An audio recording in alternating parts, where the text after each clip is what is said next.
Finally আর দুদিন পরে আমার দিদির বিয়ে। আমি ভাবছি আমি কি কি সাজবো, কি কি করা যায়।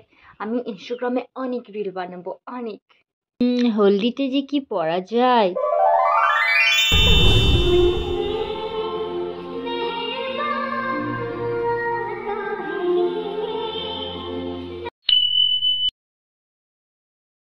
বিয়ের পর জিজুকে জ্বালাবো, কত মজা হবে।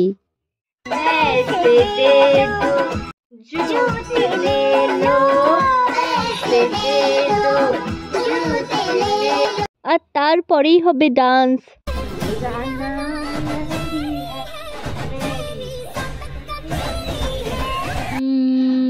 রিসেপশনে যে কি পড়া যায়।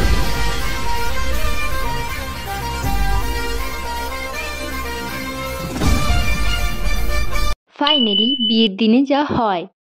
হ্যাঁ কাকু, আমি সবাইকে ইনভাইট করে চলে এসেছি। হ্যাঁ, তারা সবাই বললো আসবে। আর এই কার্ডগুলো বাকি রয়ে গেছে, এগুলো আমি উপরে তুলে রাখছি। হ্যাঁ, আরে রামু, মার্কেট যেতে হবে তো, এখনো অনেক কাজ বাকি, হাতে টাইম নেই এক ফোঁটাও। চল জলদি। তারপর প্লেট, টিস্যু, গ্লাস আর এই সমস্ত কি হাঁড়ি, মাটির হাঁড়ি, মিষ্টি, এই সমস্ত কিছু নিয়ে আসতে হবে। আবার মা বললো তো আবার আপনি সবজি জিনিসও আনতে হবে, সবকিছুই আনতে যেতে হবে। তাড়াতাড়ি যাই মার্কেট। কাকু, তুমি মিষ্টি টিষ্টি গুলো সবকিছু প্যাক করে রাখো। আজকে আমি যে তত্ত্বের জিনিসগুলো আছে, হাঁড়ি টাড়ি, সেগুলো নিয়ে আসি। হ্যাঁ, আর তুলিটা কোথায় রেখেছো? খুঁজে পাচ্ছি না যে। আমাকে তো দিদির পিড়িগুলো কালার করতে হবে। চাই না, তোমরা কি যে করছো কে জানে।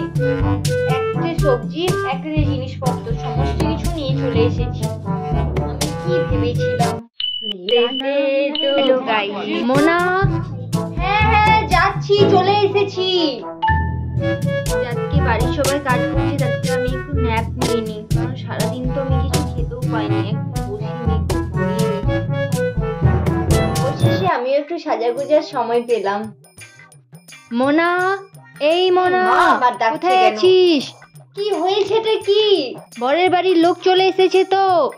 আমি একটু সাজাতেও পারবো না। থাক, যাচ্ছি আমি।